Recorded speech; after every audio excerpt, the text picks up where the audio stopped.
Hello everybody and welcome to a brand new Elder Scrolls Online Let's Talk video with me, Sherman. Today guys, just a quick heads up on what's going on with PTS and me. Testing. Lots of testing. I have been testing a lot today.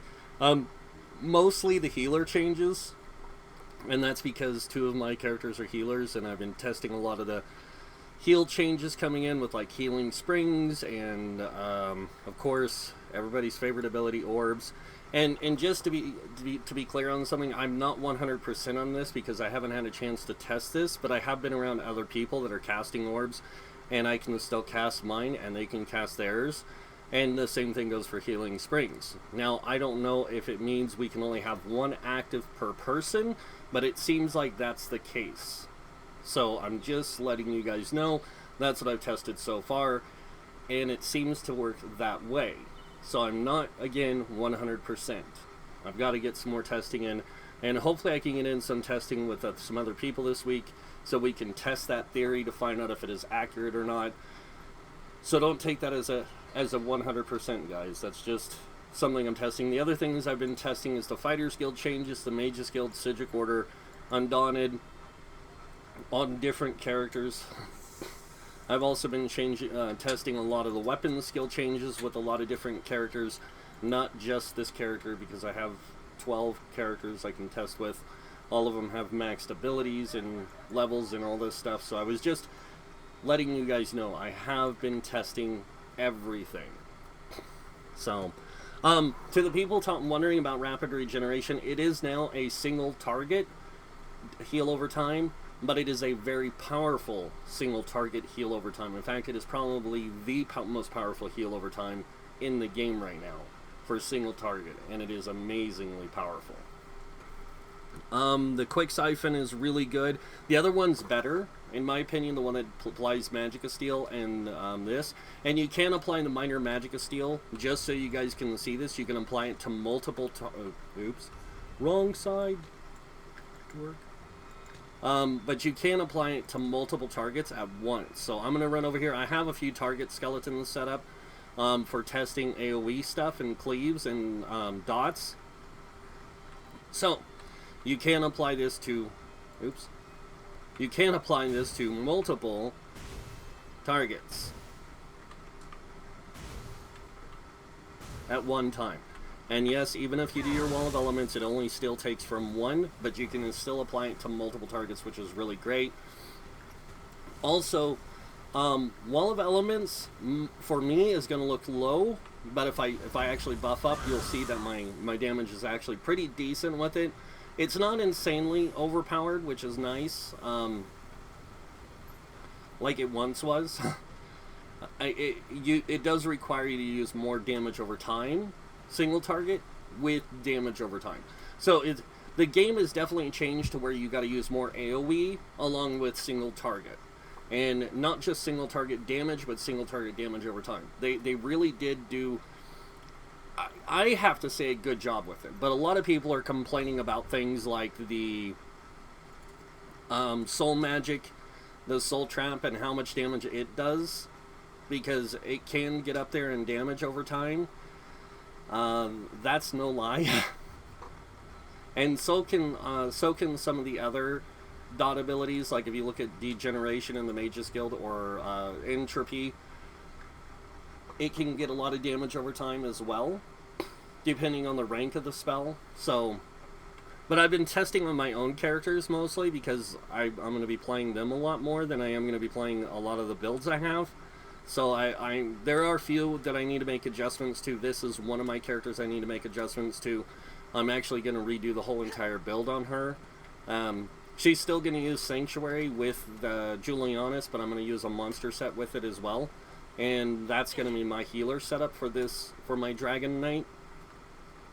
So, Healing Springs though, man, it's I know a lot of people are complaining, but I really like the longer duration, and I like the more healing or resource return that it offers. That is great. I need to drink Witch Mother's Potent Brew here.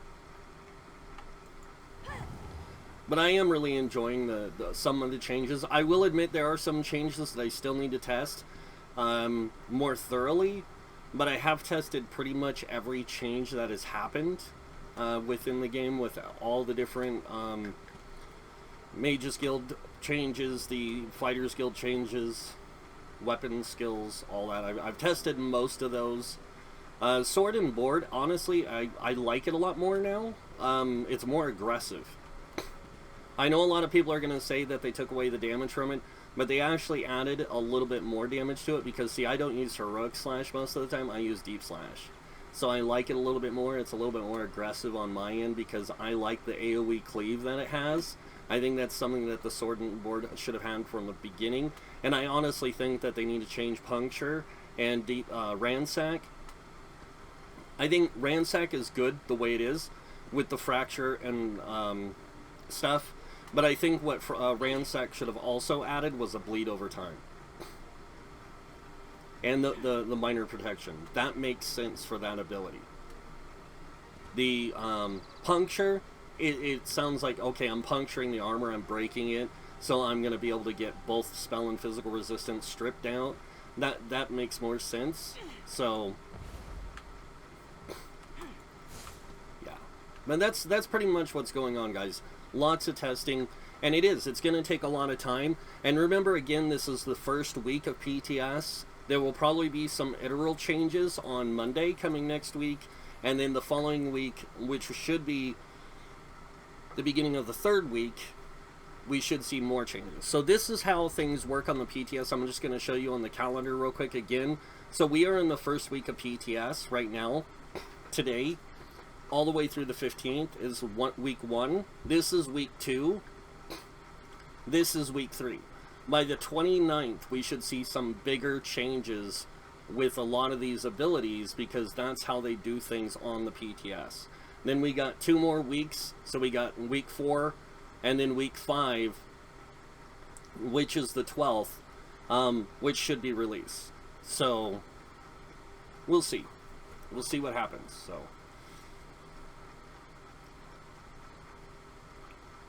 But yeah, kind of excited to see what kind of changes they do, what kind of changes they make to the game. Hopefully, or to some of these things, I hope that they leave a lot of them alone, but tone them down some. Because I will admit, Entropy is a little powerful for damage over time. And so is the Soul Magic ability. This can be pretty damaging over time. I like that this does magic or physical damage to the target. That's really cool because it gives you that option of, hey, I want to use this as a stamina dealer or as a stamina damage dealer or a magic damage dealer, and it works for both sides. So I do kind of like that. Also, I have tested a few of the armor abilities, annulment, the annulment morphs. Both of them aren't bad. I actually think that they're in a pretty good place now. So the medium armor passives are a little bit better, not by much. And Undaunted, or the heavy armor passives, I really like. I really like what they did there. Now, I do want to talk a little bit about some of the class changes with the Dragonite, because a lot of people are wondering about the Lava Whip and the Molten Whip change. So Molten Whip actually got the damage, the increased weapon and spell damage reduced to 75 from 125. It's still really, really powerful because you can stack it up to 3 times still, and that's a lot of weapon damage. I mean, it's not as much as it was before because it's not 375. It's now, I think it's like 250. So 250 weapon and spell damage isn't bad from what it was. I actually like it, and I like how it fits into the character, or into the Molten Whip itself, and the fact that it applies to all the other damage abilities here. Now remember, this is a healer character, so their damage isn't going to represent that of a damage dealer, even though I am using Julianus with the Sanctuary set. Sanctuary is more of a, I honestly want to say it's more of a tank set than it is a healer set, but it works really good for healers, especially DK healers, since they don't get minor mending, so this really helps with that. But this character is actually going to be changing here soon. I'm actually, on the live server, is going to be farming out the sets for this one, because I know exactly what I want to do with it and how I want it to play. So I'm going to be getting this one redone on the live servers and just readjusting a few things with her, so she can work a little bit better as not only as a healer, but also as a group support character. So more synergies, things like that. Got a lot of work to do, guys. Trying to play 12 characters plus doing a lot of PTS testing, it's not easy. So but yeah, that's pretty much what I got going on.